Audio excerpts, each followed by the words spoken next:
కాళేశ్వరం ప్రాజెక్టును కాంగ్రెస్ ప్రభుత్వం చిన్నచూపు చూస్తుందని, కక్షపూరితంగానే ప్రాజెక్టుపై దుష్ప్రచారాలు చేస్తుందని మాజీ మంత్రి హరీష్ రావు అన్నారు. సిద్దిపేట జిల్లా చౌడారం గ్రామం వద్ద బిక్కబండకు వెళ్లే కాలువకు నీటిని విడుదల చేశారు. కాంగ్రెస్ ప్రభుత్వం అధికారంలోకి వచ్చాక కాలువల భూసేకరణ కోసం ₹1 కూడా విడుదల చేయలేదన్నారు. ప్రాజెక్టుల్లో నీళ్లు ఉన్నా కావాలనే నీటిని విడుదల చేయలేదని ఆరోపించారు. రైతులు తమ డబ్బుతో కాలువలు తవ్వుకొని పంటలకు నీళ్లు మళ్లించుకుంటున్నారని తెలిపారు.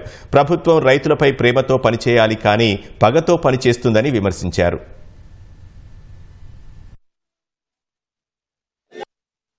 ఏడాదిన్నర కాలంలో కొత్తగా అధికారంలోకి వచ్చిన కాంగ్రెస్ ప్రభుత్వం ల్యాండ్ ఎక్విజిషన్ కు ₹1 కూడా విడుదల చేయడం లేదు. కాళేశ్వరం ప్రాజెక్ట్ ను కాంగ్రెస్ ప్రభుత్వం చిన్నచూపు చూస్తా ఉంది. అటు మల్లన్న సాగర్ లో, కొండపోచమ్మ సాగర్ లో, రంగనాయక్ సాగర్, మానేరులో నీళ్లున్నాయి. కానీ ఉద్దేశపూర్వకంగా వాళ్ళ కక్షతోని కాంగ్రెస్ ప్రభుత్వం ఏడాదిన్నరలో కాళేశ్వరం ప్రాజెక్టుకు ₹1 కూడా విడుదల చేయలేదు.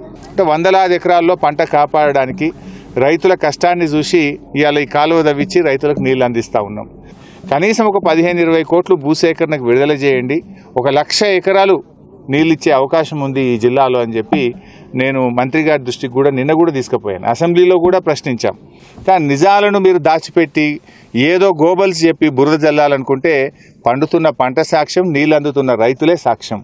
తక్షణమే ఈ కాలువలకు భూసేకరణకు నిధులు విడుదల చేసి రైతాంగానికి మరింత ఆయకట్టుకు నీళ్లు అందించడానికి కృషి చేయాలని ప్రభుత్వాన్ని డిమాండ్ చేశారు.